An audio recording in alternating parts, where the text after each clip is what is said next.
Hi, so this is my diagram. I wanted to show you this picture because I want you to understand why we do what we do when we are doing CPR. I think if you can have a visualization of what you're doing, then it really helps to understand the science behind the steps that we take when we're trying to save somebody's life. So if you look here, you can see the sternum. The sternum is a big, strong bone right down the center of the chest. Attached to the sternum are the ribs. As you can see, there's a bunch, and you have ribs on both sides. The ribs actually go all the way to the back and attach to your spinal cord. And the reason why you have all these ribs is because they act as a cage to protect all your internal organs. Now, what is behind these ribs? This is your lung, and this is your other lung. And also, it's protecting other vital internal organs. So again, here's the sternum. When we ask you to place the heel of your hand on the lower half of the sternum, we're asking you to place the heel of your hand right about here. And we want you to press really deep and usually pretty hard. We want you to press at least 2 inches deep, and I'm going to show you why that's important. Ta-da! Because underneath the sternum is this beautiful piece of equipment right here. This is the heart. The heart lies right under the sternum. And the heart is what helps to circulate your oxygenated, rich blood through the circulatory system, but mostly to all the internal organs that are inside the rib cage. Now, when we press down 2 inches deep on the heart, it's because we're trying to get the heart to contract.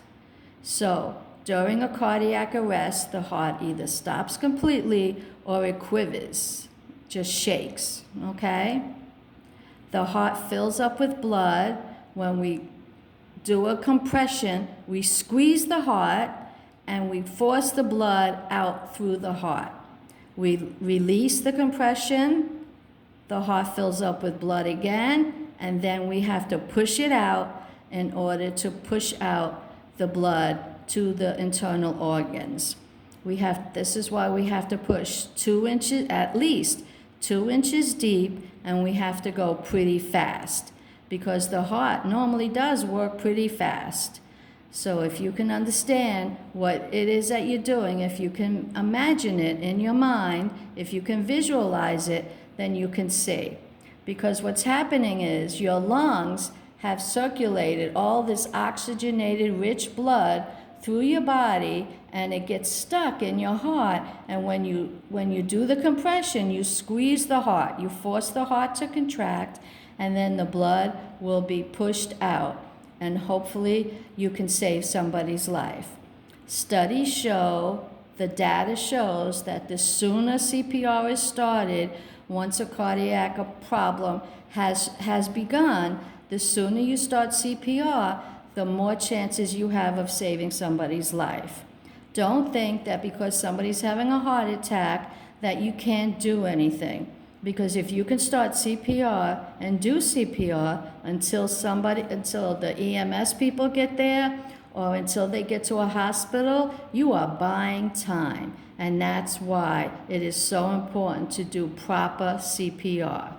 Now, if you look here, you have the diaphragm. The diaphragm is a huge muscle, and it aids in forcing the lungs to deflate and inflate. So when the diaphragm contracts, it causes the lungs to deflate and it pushes air out. And then when your lungs inflate, your diaphragm will relax. So when we are doing relief of choking on a person, we say find the belly button, go a little above the belly button, and place your fist right about there. We're asking you to press down on the diaphragm. So the diaphragm is what's going to hopefully contract, push air out, and relieve the person, whatever's they're choking on, they have something stuck in their trachea. If it's an adult or a child, it's probably food, and then for children, it can be a toy that's stuck in the trachea, right behind the vocal cords here. Okay? So, again, the heart, the lungs, the diaphragm. If you can imagine this, then you can do what you need to do to save somebody's life.